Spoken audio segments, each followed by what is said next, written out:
Welcome back to our first chapter Friday. Today's book is Magyk. As you can see, it's quite the well-worn copy because it is very beloved. I hope you also love it. Okay. Chapter 1, Something in the Snow. Silas Heap pulled his cloak tightly around him against the snow. It had been a long walk through the forest, and he was chilled to the bone. But in his pockets he had the herbs that Galen, the physic woman, had given him for his new-born baby Septimus, who had been born earlier that day.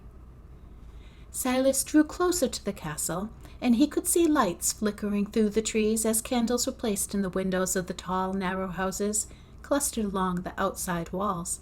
It was the longest night of the year, and the candles would be kept burning until dawn to help keep the dark at bay. Silas always loved this walk to the castle. He had no fear of the forest by day and enjoyed the peaceful walk along the narrow tracks that threaded its way through the dense trees for mile after mile. He was near the edge of the forest now. The tall trees had begun to thin out, and as the track began to dip down to the valley floor, Silas could see the whole castle spread before him. The old walls hugged the wide, winding river and zigzagged around the higgledy-piggledy clumps of houses. All of the houses were painted bright colors, and those that faced west looked as if they were on fire, as their windows caught the last of the winter sun's rays. The castle had started life as a small village. Being so near to the forest, the villagers had put up some tall stone walls for protection against the wolverines, witches, and warlocks who thought nothing of stealing their sheep, chickens, and occasionally their children. As more houses were built, the walls were extended, and a deep moat was dug so that all could feel safe. Soon the castle was attracting skilled craftsmen from other villages.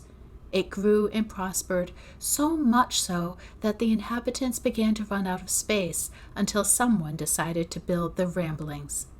The Ramblings, which was where Silas, Sarah, and the boys lived, was a huge stone building that rose up along the riverside.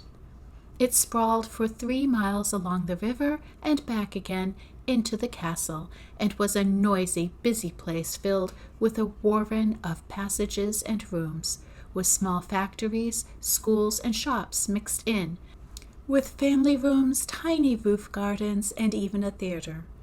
There was not much space in the Ramblings, but people did not mind. There was always good company and someone for the children to play with. As the winter sun sank below the castle walls, Silas quickened his pace. He needed to get to the north gate before they locked it, and pulled up the drawbridge at nightfall. It was then that Silas sensed something nearby, something alive, but only just. He was aware of a small human heartbeat somewhere close to him. Silas stopped. As an ordinary wizard, he was able to sense things, but as he was not a particularly good ordinary wizard, he needed to concentrate hard. He stood still, with the snow falling fast around him, already covering his footprints, and then he heard something. A snuffle, a whimper, a small breath. He wasn't sure, but it was enough. Underneath a bush beside the path was a bundle. Silas picked up the bundle and, to his amazement, found himself gazing into the solemn eyes of a tiny baby. Silas cradled the baby in his arms and wondered how she had come to be lying in the snow on the coldest day of the year. Someone had wrapped her tightly in a heavy woolen blanket, but she was already very cold. Her lips were a dusky blue, and the snow dusted her eyelashes. As the baby's dark violet eyes gazed intently at him, Silas had the uncomfortable feeling that she had already seen things in her short life that no baby should see. Thinking of his Sarah at home, warm and safe with Septimus and the boys, Silas decided that they would just have to make room for one more little one.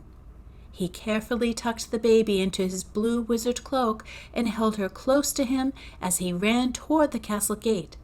He reached the drawbridge just as Grinch, the gatekeeper, was about to go and yell for the bridge boy to start winding it up. "You're cutting it a bit fine," growled Grinch, "but you wizards are weird. Would you all want to be out on a day like this? I don't know." Oh? Silas wanted to get past Grinch as soon as he could, but first he had to cross Grinch's palm with silver. Silas quickly found a silver penny in one of his pockets and handed it over. "Thank you, Grinch. Good night." Grinch looked at the penny as though it were a rather nasty beetle. "Marcia Overstrand, she gave me £0.50 just now. But then she's got class, what with her being the extraordinary wizard now." "What?" Silas nearly choked. "Yeah, class, that's what she's got." Grinch stood back to let him pass, and Silas slipped by. As much as Silas wanted to find out why Marcia Overstrand was suddenly the extraordinary wizard, he could feel the bundle beginning to stir in the warmth of his cloak, and something told him that it would be better if Grinch did not know about the baby. As Silas disappeared into the shadows of the tunnel that led the way to the ramblings, a tall figure in purple stepped out and barred his way. "Marcia!"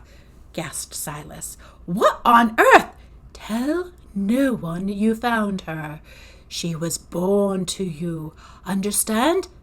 Shocked, Silas nodded. Before he had time to say anything, Marcia was gone in a shimmer of purple mist. Silas spent the rest of the long, winding journey through the ramblings with his mind in turmoil. Who was this baby? What did Marcia have to do with her? And why was Marcia the extraordinary wizard now? As Silas neared the big red door that led to the Heap family's already overcrowded room, another more pressing question came into his mind. What was Sarah going to say to yet another baby to care for? Silas did not have long to think about the last question. As he reached the door, it flew open, and a large red-faced woman wearing the dark blue robes of a matron midwife ran out, almost knocking Silas over as she fled. She too was carrying a bundle, but the bundle was wrapped from head to toe in bandages, and she was carrying under her arm as if he were a parcel, and she was late for post. "Dead!" cried the matron midwife. She pushed Silas aside with a powerful shove and ran down the corridor. Inside the room, Sarah Heap screamed. Silas went in with a heavy heart. He saw Sarah surrounded by 6 white-faced little boys, all too scared to cry. "She's taken him," said Sarah hopelessly. "Septimus is dead, and she's taken him away." At that moment, a warm wetness spread out from the bundle that Silas still had hidden under his cloak. Silas had no words for what he wanted to say, so he just took the bundle out from under his cloak and placed her into Sarah's arms. Sarah Heap burst into tears. And so begins a wonderful magical story, and it's, I think it's something like 7 books long, but it is worth the ride. So I hope you check it out.